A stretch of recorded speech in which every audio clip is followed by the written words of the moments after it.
Ever since I first stepped through the door behind me as Prime Minister, I have striven to make the United Kingdom a country that works not just for a privileged few, but for everyone, and to honour the result of the EU referendum. Back in 2016, we gave the British people a choice. Against all predictions, the British people voted to leave the European Union.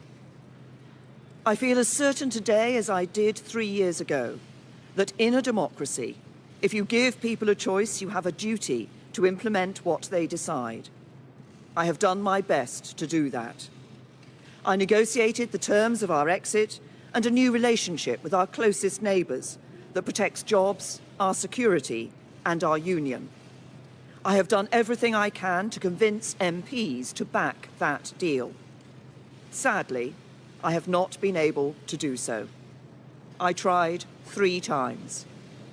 I believe it was right to persevere, even when the odds against success seemed high.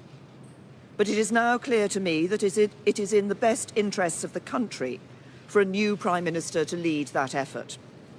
So I am today announcing that I will resign as leader of the Conservative and Unionist Party on Friday the 7th of June, so that a successor can be chosen. I've agreed with the party chairman and with the chairman of the 1922 committee that the process for electing a new leader should begin in the following week. I have kept Her Majesty the Queen fully informed of my intentions, and I will continue to serve as her Prime Minister until the process has concluded. It is, and will always remain, a matter of deep regret to me that I have not been able to deliver Brexit. It will be for my successor to seek a way forward that honours the result of the referendum. To succeed, he or she will have to find consensus in Parliament where I have not.